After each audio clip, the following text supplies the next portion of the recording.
কাছ থেকে ঘুরে যখন যায়েদ ইবনে হারেসার কাছে গেছে, নাক দিয়ে বলে, যায়েদ আমি তোমাকে নেওয়ার জন্য আসছি, চলো আমার সাথে যাই, তোমার মা তোমার জন্য অপেক্ষা করতেছে। নাক দিয়ে বলে, বাবা তুমি আমাকে নেওয়ার জন্য আসছো, মা আমার জন্য ক্রন্দন করে তুমি আমার জন্য আসছো, ভালো কথা, কিন্তু বাবা আমি যেই ঘরের ভিতরে আছি, যেই জায়গাটা আছে, এই জায়গা ছেড়ে আমি বাড়িতে যাইতে চাই না। আল্লাহু আকবার বলেন, আর যারা মুসলমানের আওয়াজ বলেন আল্লাহু আকবার। আল্লাহর পয়গম্বর সাল্লাল্লাহু আলাইহি ওয়াসাল্লাম শুধু দৃশ্যগুলো দেখে। যায়েদ ইবনে হারেসা ডাক দিয়ে বলে, বাবা আমি বাড়িতে যাইতে চাই না। যায়েদ ইবনে হারেসার বাবা ডাক দিয়ে বলে, বাবা রে এই কুড়ি ঘরের ভিতরে তুমি থাকো, বৃষ্টি পড়লে ঘরের ভিতরে পানি পড়ে, ভালো কোনো খাবারের ব্যবস্থা নেই। ও বাবা তুমি এত কষ্ট করতেছো, বাবা চলে যাই, বাড়িতে ভালো থাকার ঘর আছে, ভালো খাবারের ব্যবস্থা আছে। যায়েদ ইবনে হারেসার কি চমৎকার জবাব তিনি দিয়েছেন। ডাক দিয়ে বলে, বাবা তোমার ভালো ঘর হইতে পারে, তুমি বাবা হইতে পারো, তোমার ভালো খাবারের সুসংবাদ তুমি দিতে পারো, ভালো ঘরের কথা তুমি বলতে পারো, কিন্তু সে ভালো ঘরে আমি যাইতে চাই না, তার চাইতে উত্তম জায়গায় আল্লাহ তাআলা আমাকে রেখেছে। যায়েদ ইবনে হারেসা ডাক দিয়ে বলে, কেমনে উত্তম ঘর হলো এটা আমাকে একটু বোঝাও। ডাক দিয়ে বলে, বাবা তোমার কোটি টাকার বাড়ি হইতে পারে, কিন্তু তোমার ওই ঘরের ভিতরে আল্লাহর ফেরেশতা জিবরাইল অবতীর্ণ হয় না। আল্লাহু আকবার বলেন। বলে সেই ঘরের ভিতরে কোরআন নাজিল হয় না, সেই কোরআনের ভিতরে, সেই ঘরের ভিতরে আল্লাহর রহমত নাজিল হয় না। আমি যেই ঘরের ভিতরে আছি এই ঘরটা ভাঙা হইতে পারে, এই ঘরের ভিতরে খাবার কম হইতে পারে, কিন্তু এই ঘরের ভিতরে আল্লাহর ফেরেশতা জিবরাইল অবতীর্ণ হয়।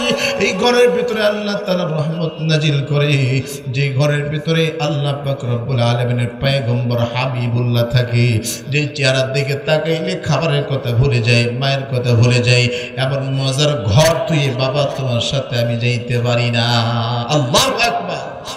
নবীর ভালোবাসা দেখেন, আল্লাহর পয়গম্বরের কিছু সময় আল্লাহর পয়গম্বরের কাছে থাকার কারণে আল্লাহর পয়গম্বর সাল্লাল্লাহু আলাইহি ওয়াসাল্লামকে এমন ভাবে ভালোবাসেন যে আল্লাহর পয়গম্বর সাল্লাল্লাহু আলাইহি ওয়াসাল্লাম, আল্লাহর পয়গম্বর সাল্লাল্লাহু আলাইহি ওয়াসাল্লাম শুধুমাত্র কিছু সময় থাকার কারণে, কিছুদিন থাকার কারণে এমন ভাবেই ভালোবাসছে, এমন ভাবে কলেজার ভিতরে বসেছে যে পিতা মাতার মুহাব্বত তার দিলের ভিতরে আর নাই। আর এটার নাম হচ্ছে ঈমান। সুবহানাল্লাহ বলেন।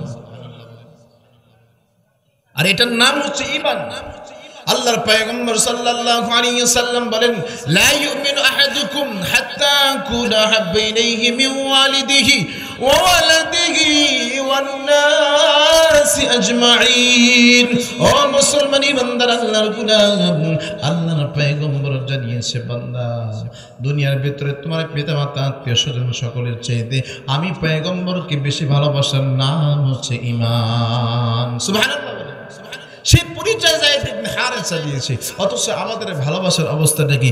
আল্লাহর পয়গম্বরকে গালি দেওয়া হয়, আল্লাহর পয়গম্বরকে নিয়ে বিদ্রুপ করা হয়। ও মুসলমান ইমানদার, আমাদের রক্ত জাগে না, আমাদের রক্তের ভিতরে রক্তকরণ শুরু হয় না, অথচ মুসলমান ওই খাব্বাবের দিকে তাকায় দেখো, ও মুসলমান ওমর ইবনে খাত্তাব রাদিয়াল্লাহু তাআলা আনহুর দিকে তাকায় দেখো। খাব্বাব রাদিয়াল্লাহু তাআলা আনহুকে বলা হয়েছিল আল্লাহর পয়গম্বরকে একটা সুয়ের আঁচড় দেওয়া হবে, কাঁটার আঁচড় দেওয়া হবে, এর বিনিময়ে তোমাকে ছেড়ে দেওয়া হবে, তুমি রাজি আছো কিনা বলো। খাব্বাব বলেছিল, খবরদার আল্লাহর পয়গম্বরকে আমাকে ছেড়ে দিবা আর আল্লাহর পয়গম্বরের গায়ে একটা টুকা দিবা, এর বিনিময়ে আমি আজাদ হইতে চাই না। আমি বন্দী আছি, মৃত্যুর ঝান্ডা যদি আমার গলায় ঝরে যায় ফাঁসির কাস্টে দাঁড়াইতে রাজি আছি, কিন্তু কাটার আঘাত লাগবে, এর বিনিময়ে আমি মুক্তি পাবো, এটা আমি কখনো বরদাস্ত করতে পারি না। আল্লাহু আকবার।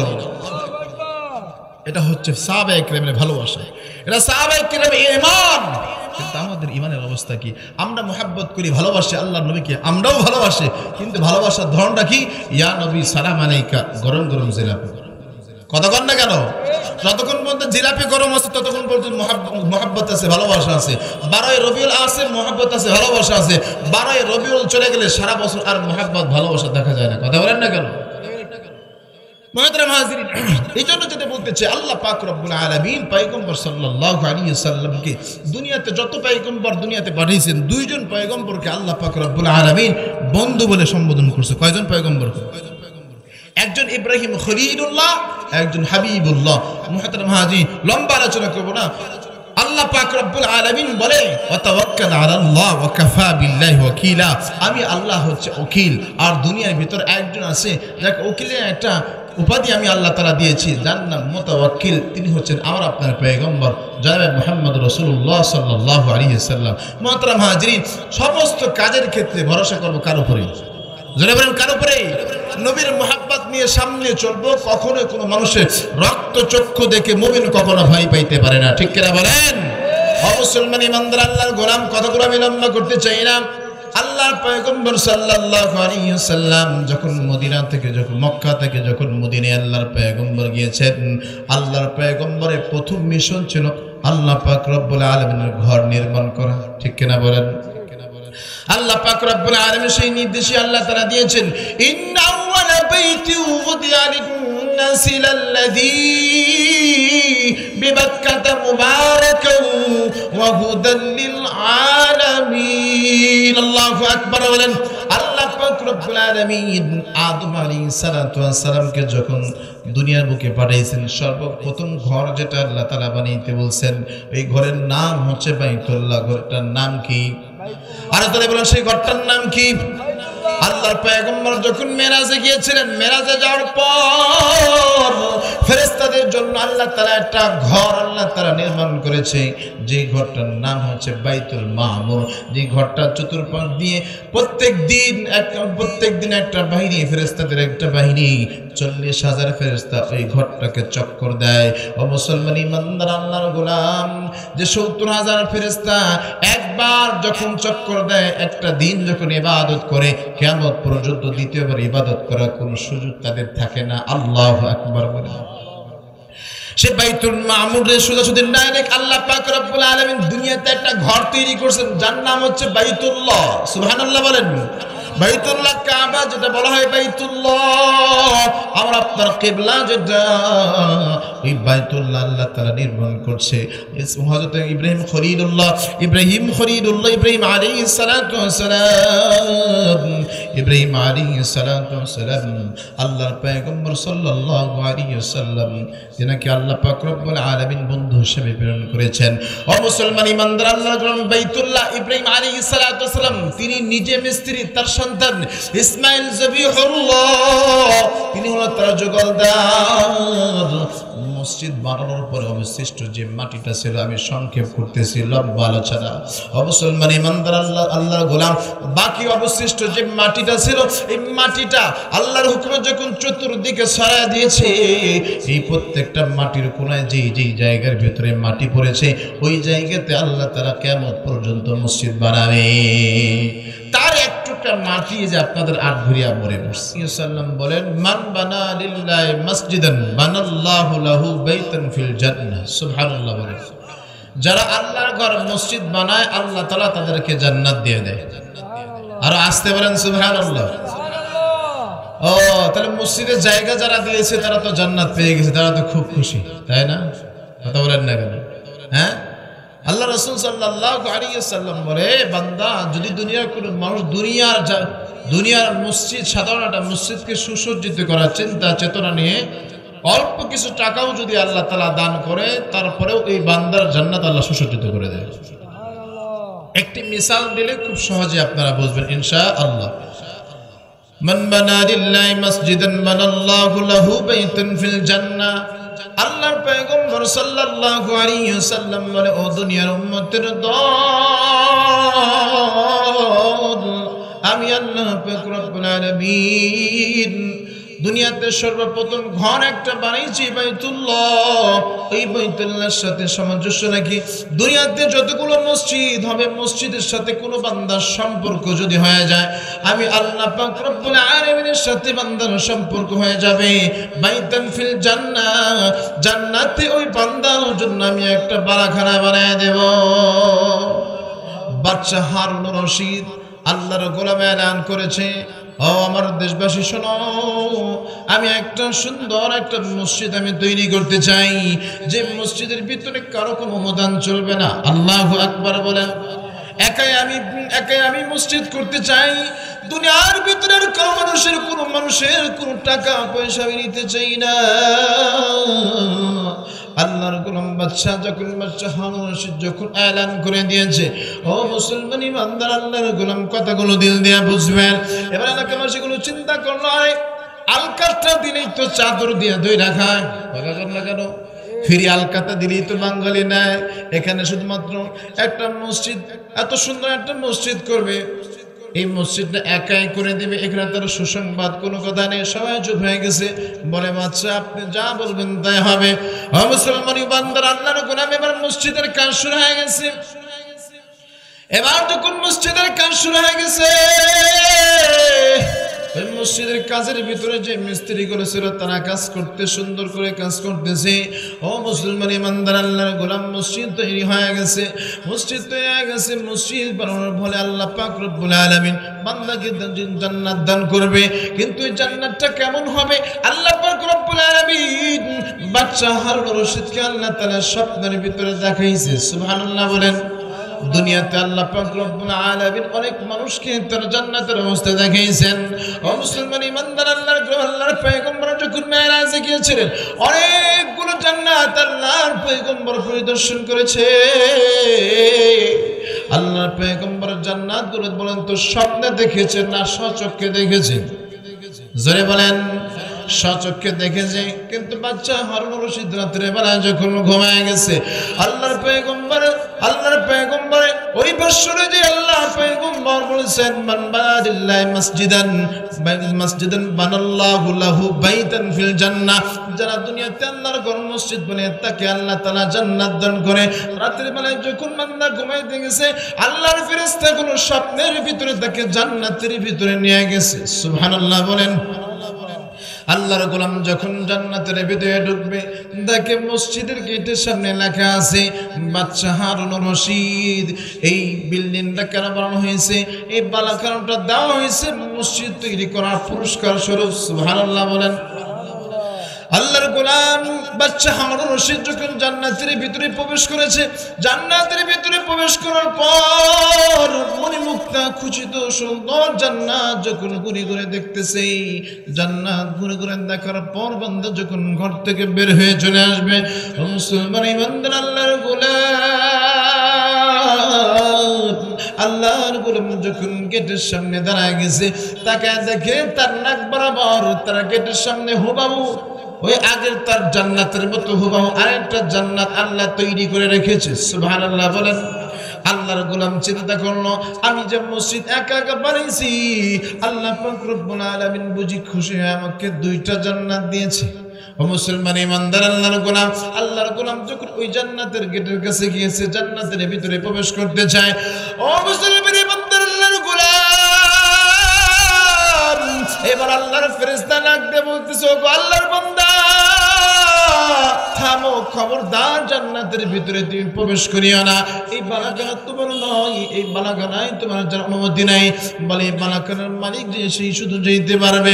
বলে বালাখানার মালিক কে? বলে গেটের উপর দেখুন নাম লেখা আছে।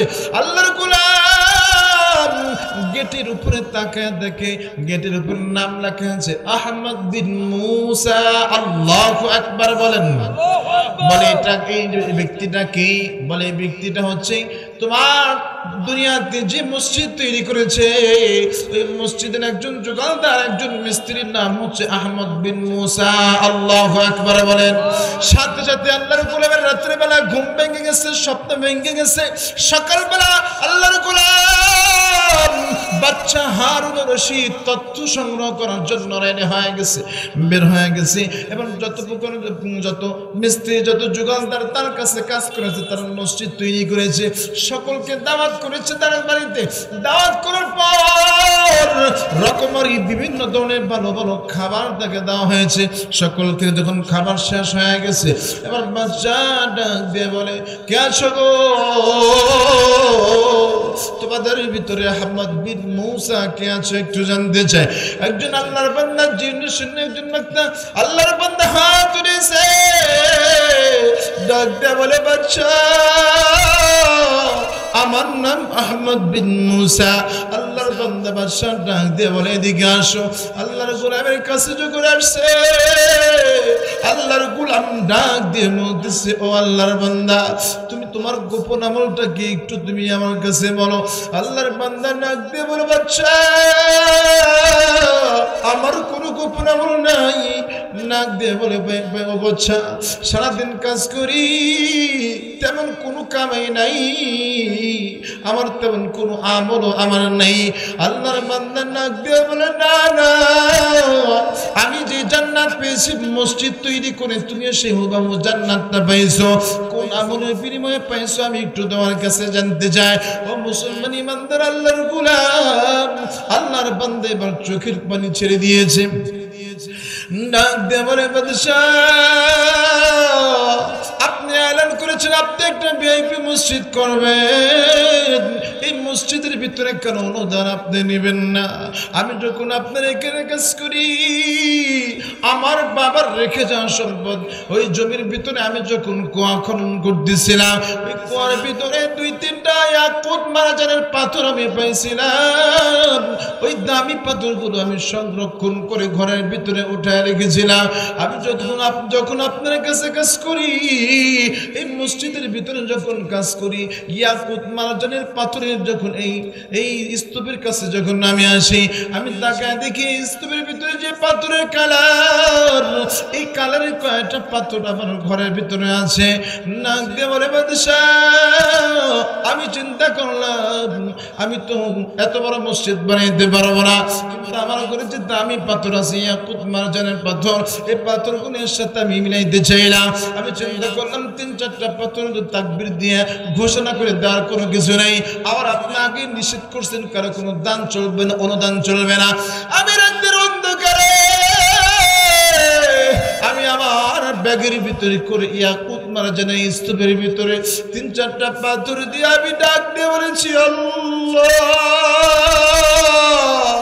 একটু মহব্বতে ডাক দেন আল্লাহ, আর জোরে মহব্বতে ডাক দেন আল্লাহ। ও বান্দা তোমার জীবনের সারা জীবন একবার যদি আল্লাহ ডাকটা কবুল হয়ে যায় তোমার জিন্দেগীর গুনাহ খাতা মাফ করে আল্লাহ তোমাকে জান্নাত দিয়ে দিবে। এই জন্য মহব্বতে ডাক দাও আল্লাহ, আর জোরে মহব্বতে ডাক দেন আল্লাহ। এই মিস্ত্রি ডাক দিয়ে বলে রব্বে কাবা ও কাবার মালিক আল্লাহ আমার এত টাকা এত পয়সা নাই, 3টা মাত্র পাথর বা 4টা পাথর আমার কাছে ছিল, বাচ্চা নিষেধ করেছে কিন্তু রাতের অন্ধকারে আল্লাহ আল্লাহ স্তূপের ভিতরে ঢেলে দিলাম আল্লাহ। দুনিয়ার কোনো মানুষ দেখে নাই কিন্তু তুমি মালিক আল্লাহ তো তুমি দেখেছো আল্লাহ। কিয়ামতের ময়দানে যখন মসজিদ বানানোর যখন তুমি জান্নাত তুমি দান করবা মসজিদ বানানোর বিনিময়ে যে সুসংবাদ মান বানা লিল্লাহি মাসজিদার বানাল্লাহু লাহু বাইতান ফিল জান্নাহ, দুনিয়াতে মসজিদ বানাইলে তুমি আখিরাতে জান্নাত দিবা যে ঘোষণা তুমি দিয়েছো আল্লাহ। কিয়ামতের ময়দানে মসজিদ বানানোওয়ালাকে তুমি জান্নাত দিবা মালিক। রাতের অন্ধকারে 3টা পাথর আমি ঢেলে গেলাম আল্লাহ। কিয়ামতের ময়দানে ওই মসজিদ বানানোওয়ালার জান্নাত যখন দিবা তাদের কাতারে আমার নাম তুমি উঠায় দিও। ও মুসলমান ইমানদার আল্লাহর গোলাম এবার বাচ্চার নাক দিয়ে বলে আয় বাবা আয় বুকে আয়, তোর কাছ থেকে তো নবীর আদর্শ পাওয়া গেছে, আয় বুকে আয়। তোর 2-3টা পাথর আল্লাহ তাআলার কাছে এমন ভাবে কবুল হয়েছে যে 2টা পাথর আল্লাহ তাআলা এমন ভাবে কবুল করছেন যে আল্লাহ পাক রব্বুল আলামিন আমি দুনিয়াতে পূর্ণ মসজিদ বানানোর পরে যে মুজিজা এই পূর্ণ যে সওয়াব আল্লাহ তাআলা দান করেছে, যে সুন্দর জান্নাত যে বারাকাত আল্লাহ তাআলা আমাকে দান করেছে, হুবহু 2-3টা পাথর দান করার বিনিময়ে আল্লাহ তাআলা তোমাকে জান্নাত দান করেছে। ও ও মুসলমান ইমানদার আল্লাহর গোলামীর জন্য বলতে চাই, জমির জায়গা দিতে পারেন নাই, মসজিদ পূর্ণ বানাইতে পারেন নাই, কোনো টেনশন নাই। আদনা থেকে আদনা দান করেও যদি আপনি শরীক হন, মসজিদ বানানোওয়ালা হিসেবে জান্নাত আল্লাহ দিতে পারে কি পারে না? তাহলে আপনারা কি চান কিয়ামতের ময়দানে জান্নাত, মসজিদ বানানোর জান্নাত কি আপনারা চান? কে কে চান একটু দুহাত করে দেখান, লিল্লাহি তাকবীর।